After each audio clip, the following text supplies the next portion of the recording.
Assalamualaikum warahmatullahi wabarakatuh. We are from 3A, English Language and Literature. My name is Salsabila Nadhifah as Queen Rania. And my name is Mentari Ramadanti Kusumah as interpreter. So without any further ado, let's get started. President Levin, dear Lorimer, faculty, students, thank you so much for making me feel so welcome here at Yale. I wanted to come here for many years, and I'm so grateful to everyone for the hospitality and kindness you've shown to me and my staff. President Levin dan Lorimer, dekan mahasiswa, terima kasih telah banyak membuat saya merasa sangat diterima di sini di Yale. Saya ingin datang ke sini sejak bertahun-tahun lamanya, dan saya sangat berterima kasih kepada semua orang atas keramahan dan kebaikan yang telah Anda semua tunjukkan kepada saya dan kepada staf saya.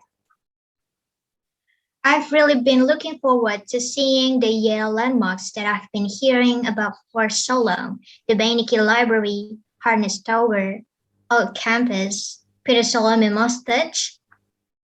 Oh, I'm sorry, I didn't make it quite in time for that last one. Saya sangat menantikan untuk melihat bangunan penting di Yale yang sudah lama saya dengar.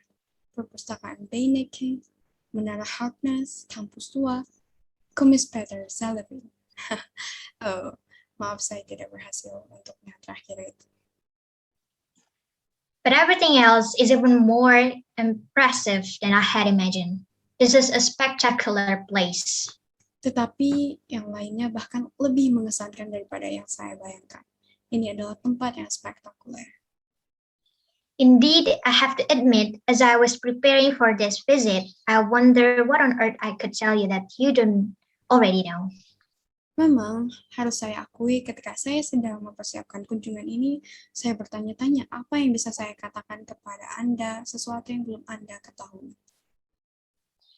Yale have won 17 Nobel Prizes, 6 presidential elections, and even 2 Heisman Trophies. Warga Yale telah memenangkan 17 hadiah Nobel, 6 pemilihan presiden, dan bahkan 2 piala Heisman. You can choose from more than 2,000 courses, browse more than 12 million books in the libraries, make friends from more than 110 countries, and as far as I can tell from the posters on campus, try out for 3,000 a cappella singing groups. Anda dapat memilih lebih dari 2.000 kursus, menelusuri lebih dari 12 juta buku di perpustakaan, menjalin pertemanan lebih dari 110 negara, dan sejauh yang saya tahu dari poster di kampus, lihatlah 3.000 grup menyanyi a cappella. So, rather than try to compete with all that, I thought I'd speak from my own experience. Jadi, daripada mencoba bersaing dengan semua itu, saya pikir saya akan berbicara dari pengalaman saya sendiri. I thought I would offer an Arab perspective on my part of the world and our hopes for peace and progress, especially with regard to the Israeli-Palestinian conflict. Saya pikir saya akan menawarkan perspektif Arab di bagian dunia saya, dan harapan kami untuk perdamaian dan kemajuan, terutama yang berkaitan dengan konflik Israel-Palestina. And I'm guessing, since you made the time to be here today, when you could have been doing something really important, like researching a paper, or visiting a professor, or calling your mom to tell her how much you love her, that this is an audience that already cares about international relations. Dan saya kira karena Anda sudah meluangkan waktu untuk berada di sini hari ini, ketika Anda bisa melakukan sesuatu yang sangat penting, seperti meneliti makalah atau mengunjungi profesor, atau menelpon ibu Anda untuk mengatakan betapa Anda mencintainya. Semua yang di sini adalah para penonton yang peduli dengan hubungan internasional. But I did realize that foreign policy isn't typically a top concern for the American public, and especially not in a time of economic hardship at home. A poll earlier this year found that 75% of Americans agreed terrorism should be one of President Obama's top priorities, but almost no other foreign policy issues made it to the top 20 list. Tetapi saya menyadari bahwa kebijakan luar negeri biasanya tidak menjadi perhatian utama bagi warga Amerika, dan terutama bukan pada saat kesulitan ekonomi di dalam negeri. Sebuah survei awal tahun ini menemukan bahwa 75% orang Amerika setuju terorisme harus menjadi salah satu prioritas utama Presiden Obama. Tapi hampir tidak ada masalah kebijakan luar negeri yang masuk ke daftar 20 teratas.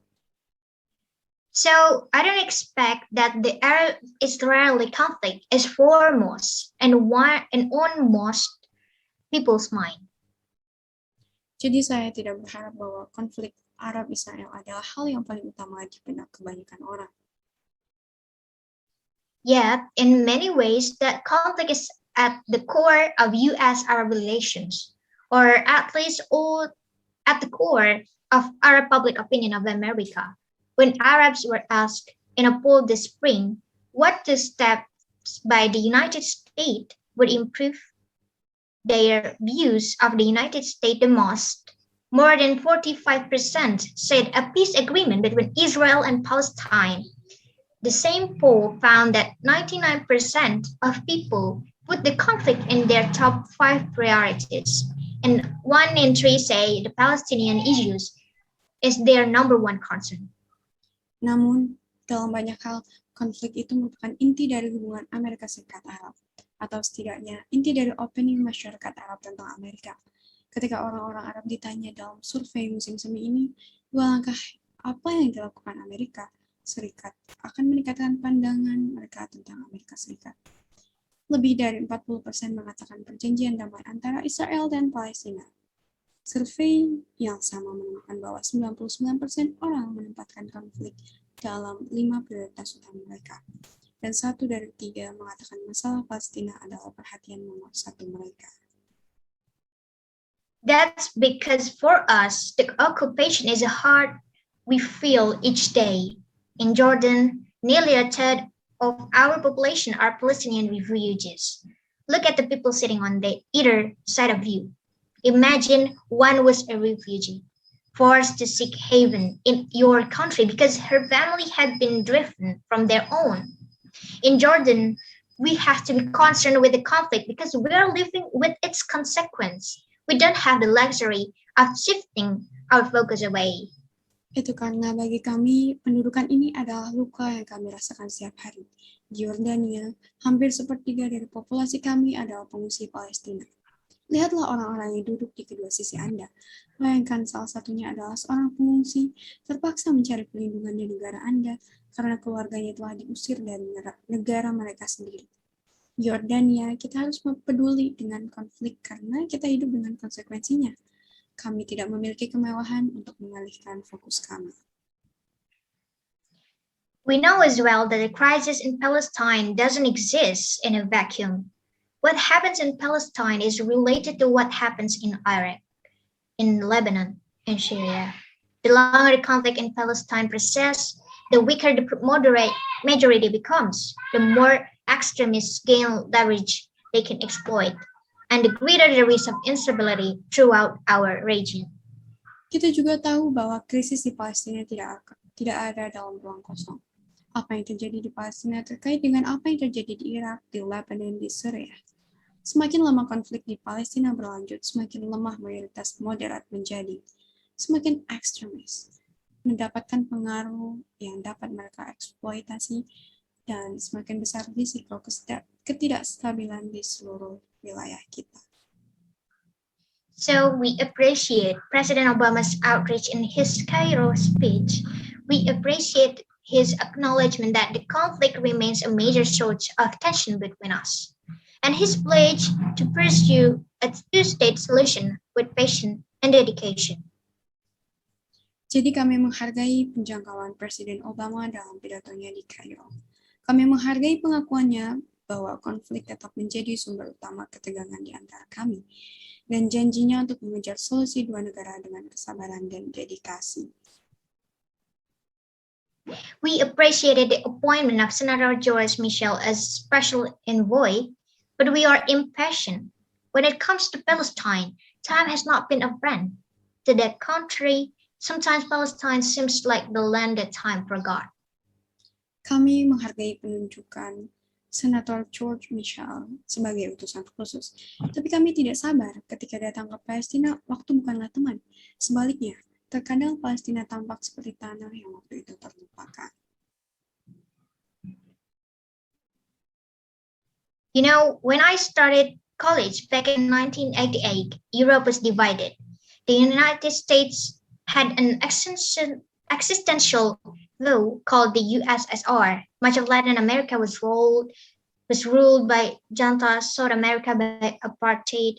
Civil conflicts had been raging for decades, from Guatemala to Northern Ireland. Nelson Mandela lived in a cell, and Palestine was under occupation. Anda tahu, ketika saya mulai kuliah pada tahun 1988, Eropa terpecah. Amerika Serikat memiliki musuh eksistensial yang disebut Uni Soviet. Sebagian besar Amerika Latin diperintah oleh Dewan, Afrika Selatan oleh perbedaan ras. Konflik sipil telah berkecamuk selama beberapa dekade dari Guatemala hingga Irlandia Utara. Nelson Mandela berada di sel, dan Palestina berada di bawah pendudukan. These were the problems we used to describe as intractable, even insoluble. Yet, headers have given way to handshakes. Prisoners have become presidents. Ini adalah masalah yang biasa kami gambarkan sebagai masalah yang sulit dipecahkan, bahkan tidak dapat diselesaikan.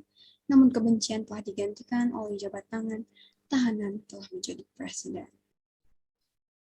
But not in Palestine. In Palestine, walls are going up, not coming down. 400 kilometers to be precise, the decades have brought what feels like an endless parade of starts and stalemates, missed opportunities, shattered hopes, and diminishing returns. Tapi tidak di Palestina. Di Palestina, tembok sedang naik, bukan turun. 400 km tepatnya. Dekade telah membawa apa yang terasa seperti parade awal dan jalan buntu yang tidak ada habisnya. Peluang yang hilang, harapan yang hancur, dan hasil yang semakin berkurang. And I'm not here to talk about blame. That doesn't get us anywhere. It's like tracing your finger on a Möbius strip, going around in an infinite loop. Dan saya di sini bukan untuk membicarakan kesalahan. Itu tidak membawa kita kemana-mana. Ini seperti menelusuri jari Anda di Möbius strip, berputar dalam lingkaran yang tak terbatas. But coming from Jordan, I feel I must speak for those voices that Americans rarely hear to describe the sense of identity theft that Palestinians have endured for over 60 years. Tetapi datang dari Rania, saya merasa saya harus berbicara untuk suara-suara yang jarang didengar orang Amerika, untuk menggambarkan rasa pencurian identitas yang dialami orang Palestina selama lebih dari 60 tahun. Because their pain is about more than the loss of their land, their olive trees, their livelihoods. Their grief is about more than being kicked out of the homes in which their families have lived for generations. As one scholar put it, land is the geography of the Palestinian soul.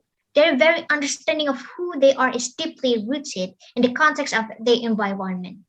So each new claim on their ever-shrinking space feels like a blow to their very existence. Having no place to call their own is like having no identity at all. Karena penderitaan mereka lebih dari sekedar kehilangan tanah mereka, pohon zaitun mereka, mata pencahayaan mereka. Kesedihan mereka lebih dari sekadar diusir dari rumah tempat keluarga mereka tinggal selama beberapa generasi. Seperti yang dikatakan seorang sarjana, tanah adalah geografi jiwa Palestina. Pemahaman mereka tentang siapa diri mereka berakar dalam konteks lingkungan mereka. Jadi setiap klaim baru di ruang mereka yang terus menyusut terasa seperti pukulan bagi keberadaan mereka. Tidak memiliki tempat untuk menyebut diri mereka sendiri, seperti tidak memiliki identitas sama sekali. Think about it. When you enroll here at Yale, one of the first things you receive is your ID. It allows you to access to residential colleges, dining halls, the library stacks. It opens doors. It gets you in. It shows that you belong. And when you leave Yale, you get a piece of paper to carry with you, a diploma that gives you status before you ever have to say a word. Pikirkan tentang ini. Ketika Anda mendaftar di sini dia, salah satu hal pertama yang Anda terima adalah ID Anda. Ini kemungkinan Anda mengakses ke perguruan tinggi, tempat tinggal, ruang makan, tumpukan buku di perpustakaan. Ini membuka pintu. Itu membuat Anda masuk. Ini menunjukkan bahwa Anda termasuk. Dan ketika Anda meninggalkan Yale, Anda mendapatkan selembar kertas untuk dibawa bersama Anda. Ijazah yang memberi Anda status sebelum Anda harus mengucapkan sepatah kata pun. In the West Bank and Gaza, young people like you are given an ID as well. But this ID is not about access. It is only about limitation. It limits the boundaries of where they can go, what they can do, who they can be. It is a constant reminder that in others' eyes, they are less valuable, less important, simply less. Di tepi barat dan Gaza, orang-orang muda seperti Anda juga diberi kartu identitas. Tapi ID ini bukan tentang akses. Ini hanya tentang batasan. Ini membatasi batas kemana mereka bisa pergi, apa yang bisa mereka lakukan, dan siapa mereka. Ini adalah pengingat terus-menerus bahwa di mata orang lain, mereka kurang berharga, kurang penting, dan kurang. UN sources report that almost 40% of the West Bank is now covered by settlement-related Israeli infrastructure, barriers, buffer zones, military bases, barbed wire, and barricades. Sumber-sumber PBB melaporkan bahwa hampir 40% tepi barat sekarang ditutupi oleh infrastruktur Israel terkait pemukiman, penghalang, zona penyangga, pangkalan militer, kawat berduri, dan penghalang. Parents cannot get to work, students cannot get to class, sick people cannot get to hospitals. All traffic is stopped from people on foot to cars and trucks to ambulances. The wait can be hours, often only to find that besides as reviews.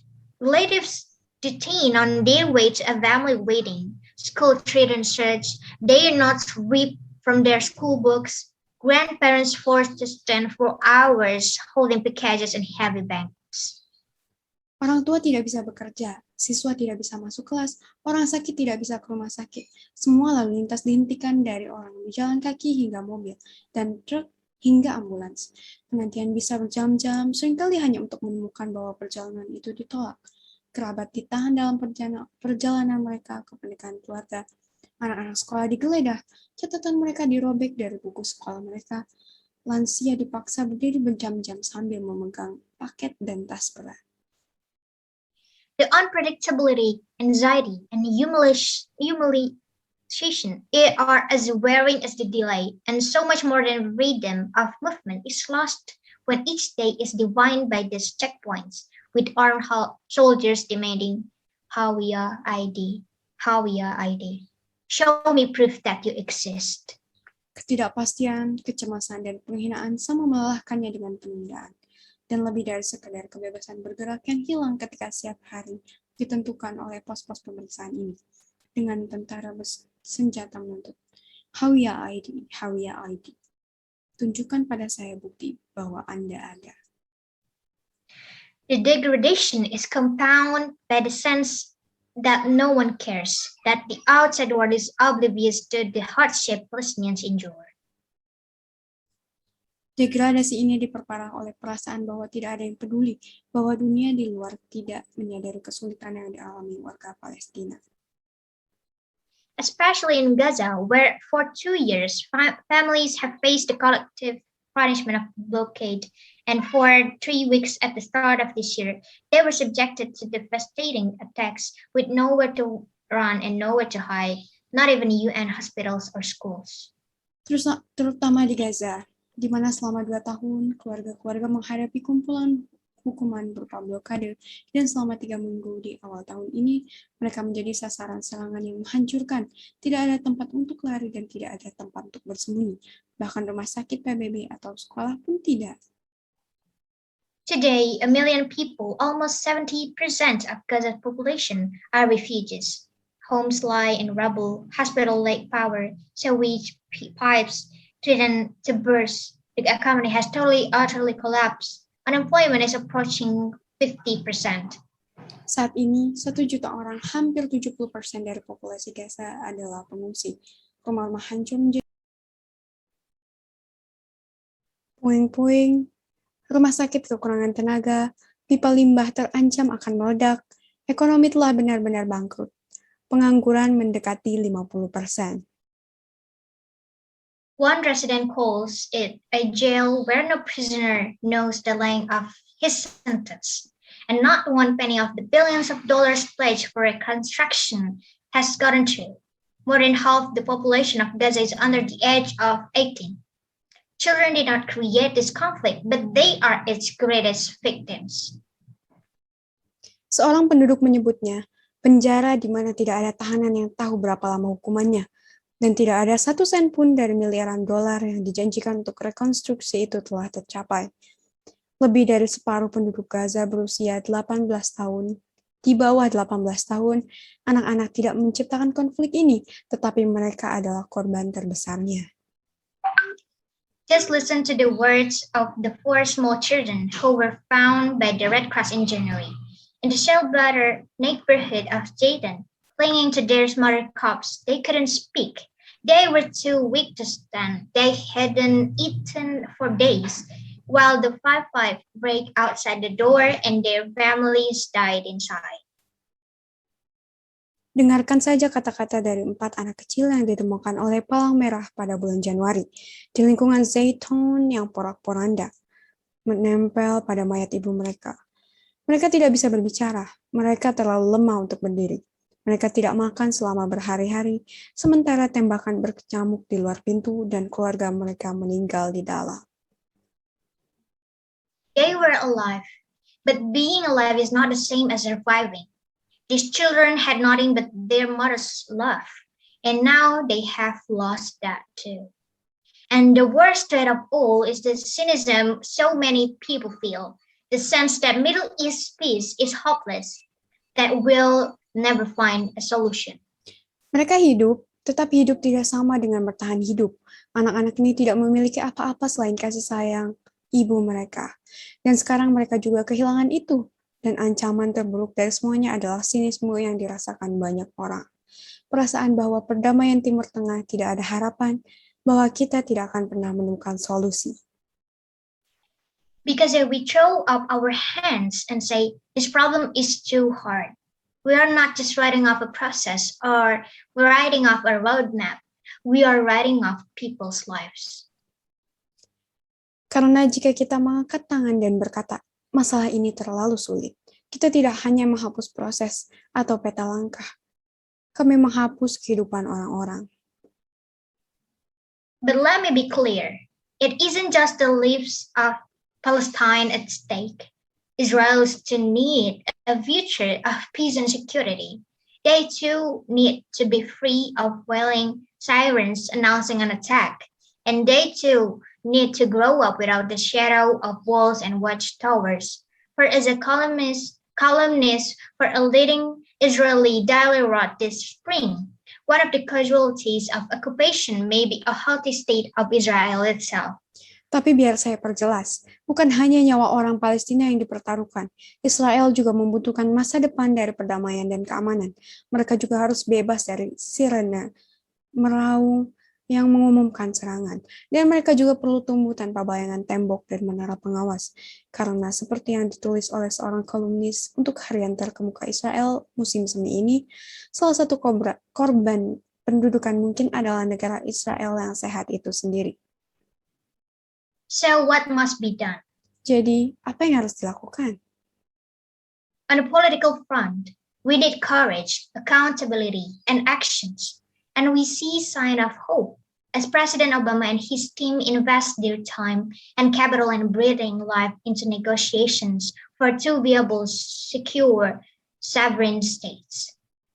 Di bidang politik, kita membutuhkan keberanian, akuntabilitas, dan tindakan. Dan kami melihat tanda-tanda harapan saat Presiden Obama dan timnya menginvestasikan waktu dan modal mereka dalam menghidupkan kehidupan ke dalam negosiasi untuk 2 negara berdaulat yang layak dan aman.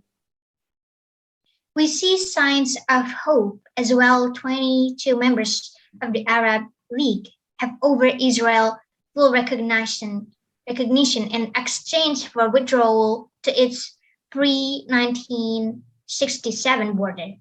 We see signs of hope as brave people Both sides say they are ready to give peace as change. 64% of Palestinians and 40% of Israelis who support the Arab League claim.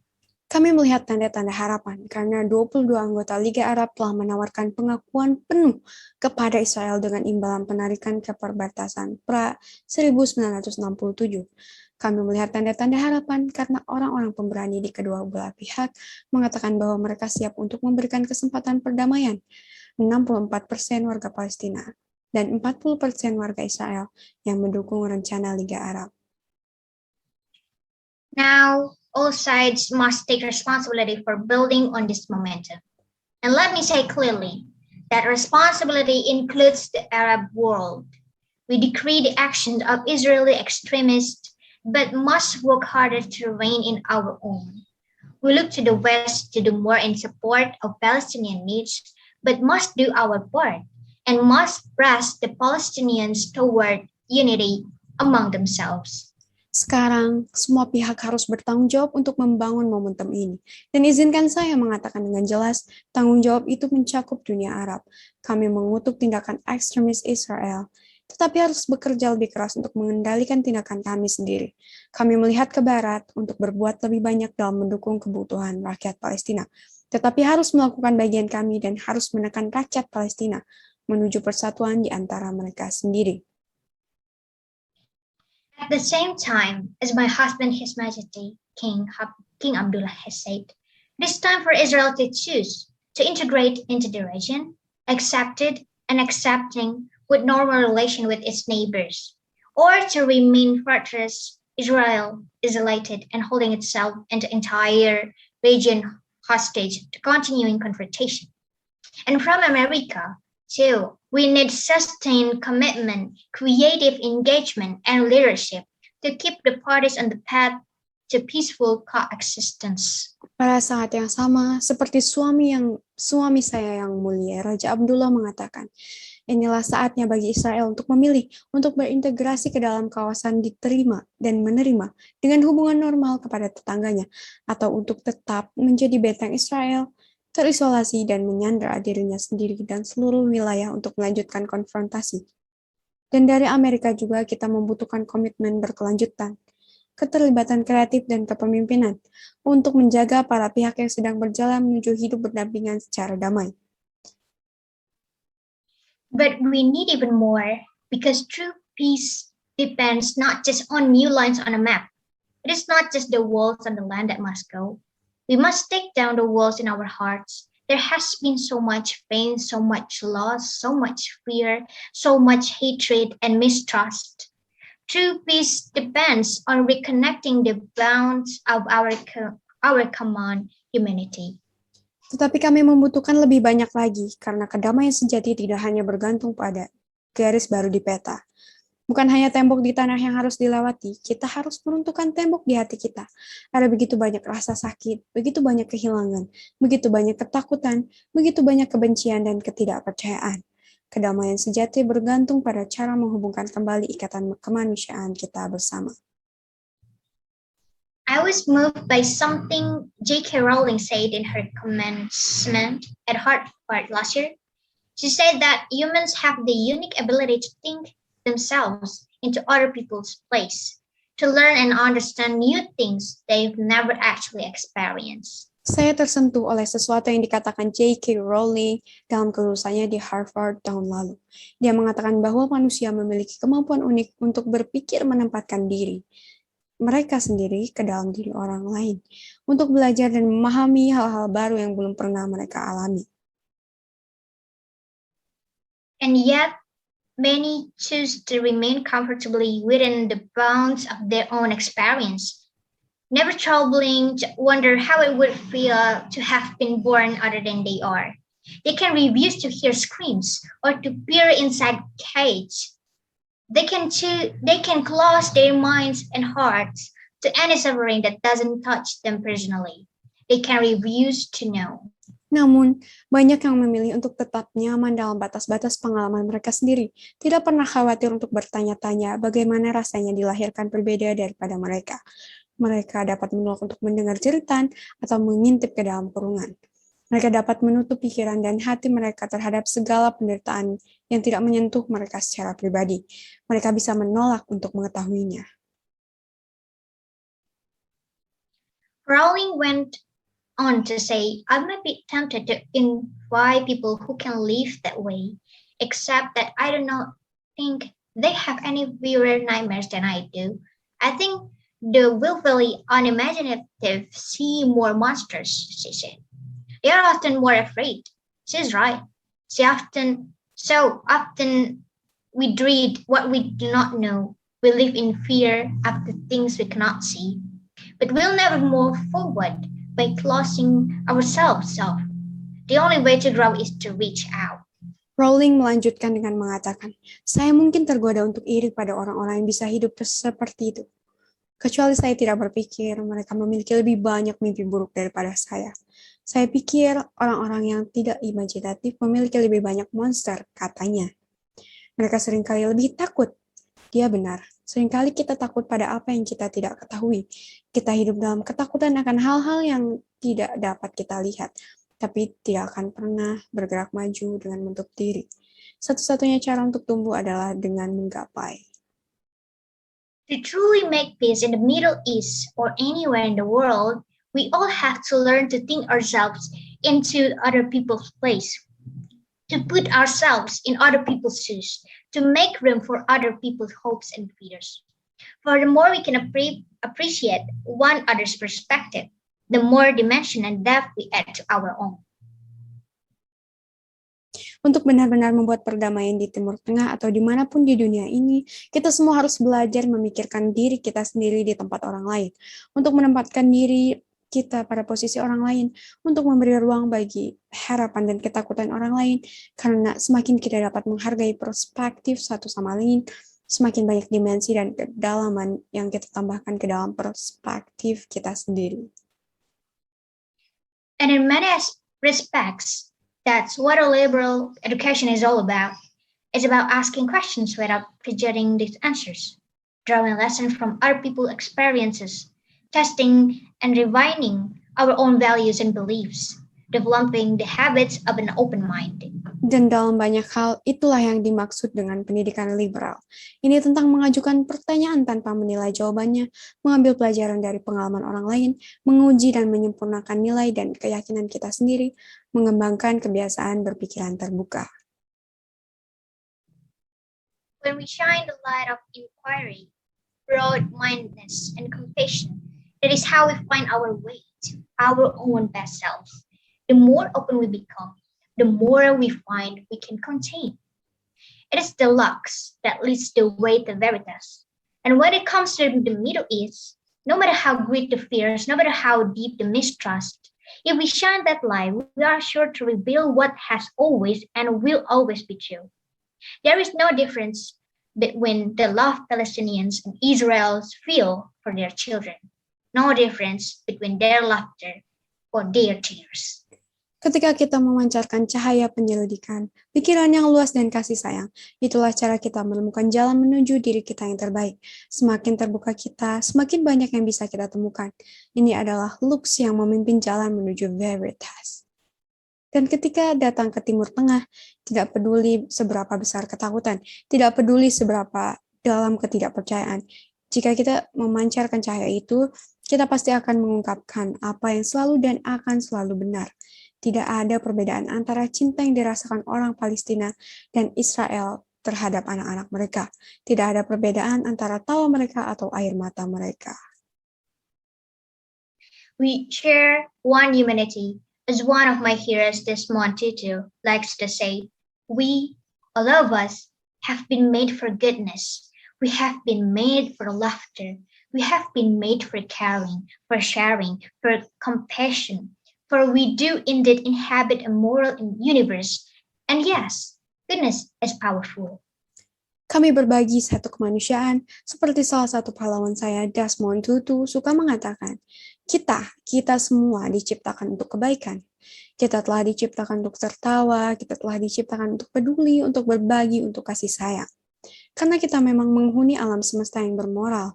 Dan ya, kebaikan itu kuat. Yale, as global citizens, we have a responsibility to one another. In our interconnected world, there are no zero-sum games. We win or lose together. We all have a stake in peace and justice. For all of us are diminished by their absence. Let us work together in the Middle East and around the world to make this come true for good. Thank you very much. Yale, sebagai warga dunia, kita memiliki tanggung jawab satu sama lain. Di dunia kita yang saling terhubung, tidak ada permainan zero sum. Kita menang atau kalah bersama. Kita semua memiliki kepentingan dalam perdamaian dan keadilan, karena kita semua terasa kurang karena ketidakhadiran mereka. Mari kita bekerja sama di Timur Tengah dan di seluruh dunia untuk mewujudkan perdamaian untuk selamanya. Terima kasih banyak. Alright, that's all from us. Thank you for listening. Wassalamualaikum warahmatullahi wabarakatuh.